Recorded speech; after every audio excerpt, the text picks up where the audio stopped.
I'm very, very pleased to be welcoming Abdulrasheed Rabana from Nigeria to have a discussion about the dramatic events that have been taking place there over the last few weeks. Abdulrasheed is a member of the Socialist Labour Movement. He's also a leading member of the Nigerian Labour Congress. And he's speaking to us from Niger province in Nigeria. Welcome, Abdulrasheed. It's great to see you. It's a pleasure having you. Okay, brilliant. The line's not fantastic, so we'll press on. I want to ask you, first of all, there's been very little news in Britain about the momentous events that have been taking place in Nigeria recently. So I wonder if you could just give a bit of background in terms of the nature of the protests, the nature of the movement that has exploded onto the streets, and perhaps give your views as to what's caused it. Yeah, Nigeria, as well known, has been suffering from a lot of poverty situation. It's a very, very bad situation. We have had it over time, but the incoming government has actually made it far, far worse. Now, most Nigerians cannot afford basic things again. They cannot afford to take 3 square meals a day. They cannot even afford to take care of their children. And with this kind of poverty level, it is natural that you get to see people reacting in a way to it. The only thing people have gone out to say is that, look, we want an end to this thing. The government in power now came into power, and the first thing it did was to remove the first subsidy. And everything in Nigeria revolves around the price of petroleum product, because people transport this thing, everything. Once that is taken out, once that goes up, everything in Nigeria goes up. And unfortunately, the wage in Nigeria is about the poorest, even in the West Africa. It's about the poorest. I can tell you, before now, the minimum wage was 30,000 naira. Even at that, not so many governors, not so many states were paying that 30,000 naira. To put it in proper perspective, because if I use this amount in naira, it might sound so big to some of you out there. 30,000 naira is just less than $20. And that is for a whole month, Now, the federal government has decided to increase the minimum wage to 70,000 naira. The 70,000 naira as it is too, is just around 50, 60, less than thereabout dollar a whole month. And now to put it in perspective, the price of petroleum product as it stands today per liter of petrol is 1,200 naira. So if your minimum wage cannot even afford you 70 liters of petroleum product. So it is so bad when people are unable to survive. They are bound to react in a way. And you see, this is what gave birth to the protest. And interestingly enough, the civil society organization, those people who are involved in this protest, notified the government 2 months ahead of time. We will go on protest if this situation persists in Nigeria for so long. But the federal government did nothing about it. That protest was very, very peaceful, because it was meant to be very, very peaceful, until the government itself decided to make it violent, just to smear the protesters, just to delegitimize the protest. So now we are having a situation where people are just being hounded into jail, being picked from their homes. In the middle of the night, some policemen in mufti will come, kick down the doors, and take people away. We didn't have it this bad even under the military regime. That's just a fact. We didn't have it this bad under the military regime. What we are asking for, what My Home movement stands for, we want democracy in Nigeria. We want democracy because democracy gives good governance. And that's what we want. What we are having at present is not democracy. Yes, the government in place was democratically elected. Yes, the government in place is government of the people, But this government is actually not for the people. So if we go by the definition of the democracy that says government of the people, by the people, for the people, then it has failed in that definition, because this government is not for the people. It's a government for some kind of cabal. It's a class government. And the war that they are waging now is a class war. The war of the cabal against the Nigerian people. And that is one thing we want to put an end to. It's unfortunate that we cannot survive going on like this in Nigeria for too long. We cannot. People are dying daily out of poverty, simple problem, small ailment like malaria and some other thing, which is common to us. Yeah, malaria might be something very, very big at the other side of the world. But in Nigeria, every now and then, people suffer malaria. So it has become part of our life. We don't even take it that seriously again. But now people are dying as a result of it, because the medication has gone so far up, and people have found it very, very difficult to afford the medication, just like every other thing. And that is what we are trying to put a stop to. Now, this government has criminalized everyone, criminalized the civil society organization, criminalized the labor movement. Tomorrow, the president of Nigeria Labour Congress will be attending an invitation to the police. First and foremost, I think that is a little bit of deviation in the practice of the police in the recent time. And which I think, yes, I appreciate that, because we saw a little bit of decorum in the way they have conducted themselves in the case of the NST president. Because before now, people were not getting invited. They would just go pick you up on the street and hand you into the police cell. This is not the right. Can I just ask, before we get on to the kind of way the police are operating, could you just give a bit of a flavour of the nature of the protest, the size of the protest, who was involved, whether they covered the whole of the country, whether they brought the population together, were they based around the trade unions, and so on and so forth? Yeah, actually, it's covered a reasonable part of the country, but not the entire country. Yes, it was held in Lagos. That is the commercial center of Nigeria. It was held in Abuja, the political center of Nigeria. It was held in Port Harcourt, and it was held in Kano, but not all across. One, the trade union officially did not get involved in the protest. Yes, I'm a member of the trade union. I supported the protest. I would have loved so much to participate in the protest, but the protest did not hold in my state, Niger State. Okay, so it did not hold across. But even at that, the effect was very, very valuable to us, because it has shifted the status quo a little bit.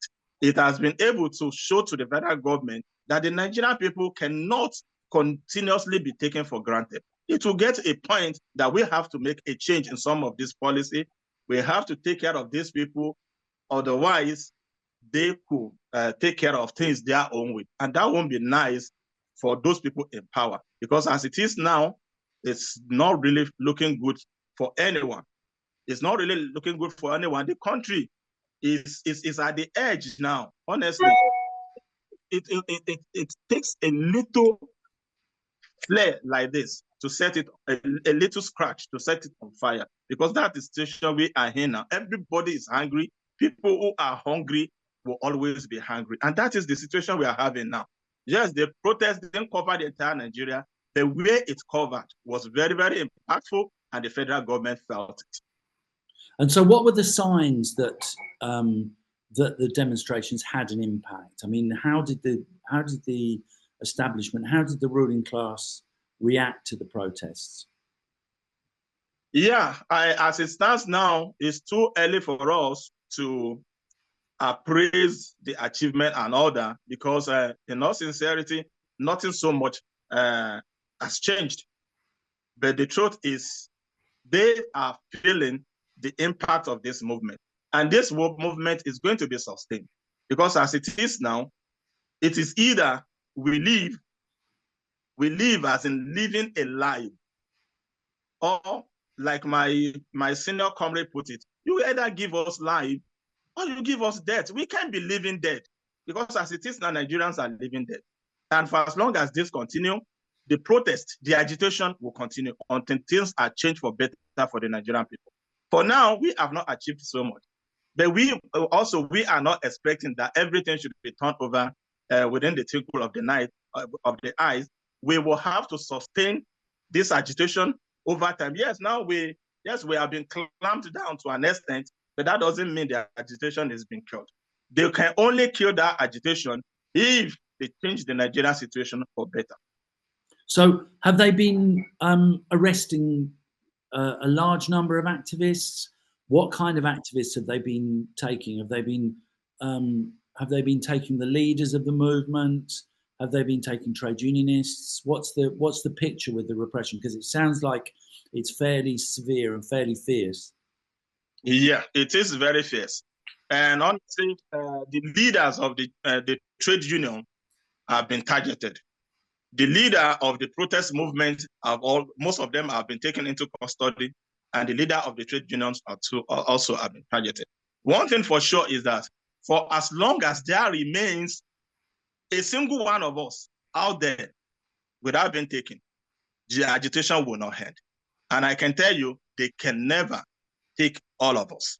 They can never take all of us. For as long as there remains some of us still out there, the agitation will continue. It will be endless because it's of no use living the way we are living now.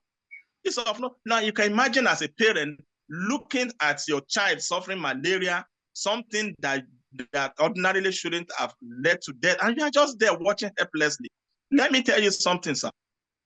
The minimum wage today that they are paying today cannot sustain any family for more than 3-4 days. And you are expected to live on that minimum wage for a whole month. How do you survive? What kind of country are we going to have with that? When we have when we create a situation where poverty is as high as it is here now in Nigeria, then you will not be able to curtail criminality. You will not be able to curtail some other vices that are born out of hunger of the people. And so that's one thing. Nigeria is meant to be a very, very prosperous nation. But some of these few individuals, they have harnessed the entire resources for themselves. What we want is that we want to Nigeria resources back to the Nigerian people. They have sold all our oil wells to themselves.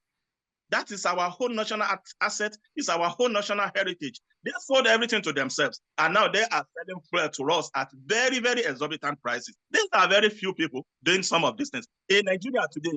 Please, you can take your statistics. 90% of millionaires in Nigeria are either a political office holder or someone who has one time or the other held a political office.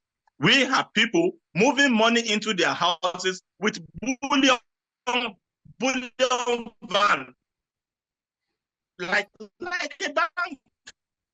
And these are people who did not have politics. We have whatever they are getting, that resources that they are taking to themselves belongs to all of us. And we want it redistributed. We want it given to every one of us.